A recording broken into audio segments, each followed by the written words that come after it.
guys, Coach Whiteside. Wanted to check in with you, give you a couple more progressions of things that you can do to work on while you're at home that continue to work on our delivery that we need to keep intact. I know we're out throwing long toss, we're throwing our bullpens. These are some things that you can do, again, on an off day or leading into your mound work. Probably takes 5 minutes if you do each of these 3 drill progressions prior to getting on the mound. You could do it right after you threw a long toss. The first one would be lean into a wall or a fence or a post. So you're gonna pick up your front foot, kind of isolate and anchor down your plant foot, my right foot. Okay, and then I'm bracing myself with my left forearm against this object, the wall for me. And then I'm gonna sit down. I'm gonna start to move to the plate with my hip.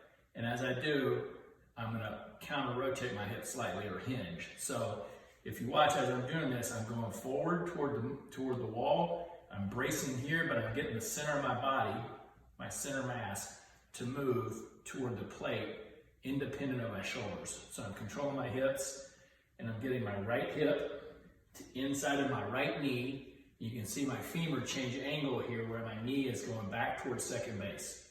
Right, so one more time. Start to move, sit and hinge.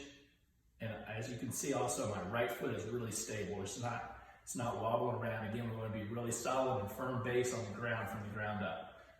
So this is kind of a lean into the wall drill. Okay? Hey guys, here's another progression, another way to isolate the center of our body, the middle mass, our pelvis area is what we're trying to get the feel of moving and creating motion toward the plate.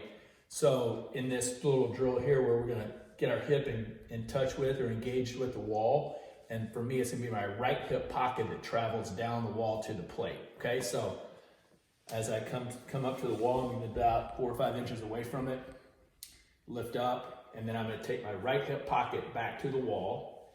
And as I do, that's what's gonna be in touch with the wall, and I'm just gonna slide down the wall toward the plate, okay? Just getting a feel for this hip going forward, again, traveling forward and getting in front of and inside of this right knee. So again, I'll lift up, and then I'm gonna anchor my right foot down, and I'm gonna let my right hip pocket travel down the wall about 6 or 8 inches.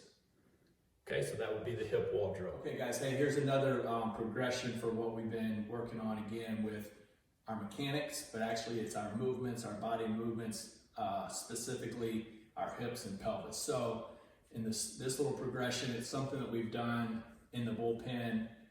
It's pretty simple to do at home. Again, find a slick surface. I've got a plate that's gonna go underneath my foot. You can find something similar. So my front foot's gonna be on the plate.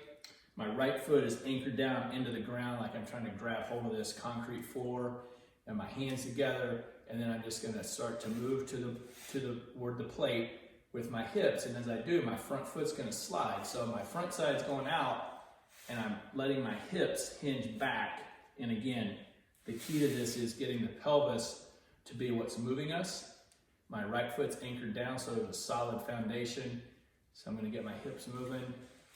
I'm sitting back as I go and gliding to the plate with my hips. So again, you can see how my hip has gotten in front of and inside of my knee, while from my kneecap to my ankle stays vertical. One more time. So you're just gonna start to glide out with your hips. Front side moves a little bit, and then I'm hinging back to feel this move with my pelvis.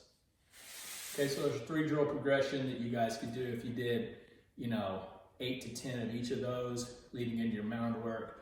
It would start to create a good foundation for what we're trying to do from a movement point.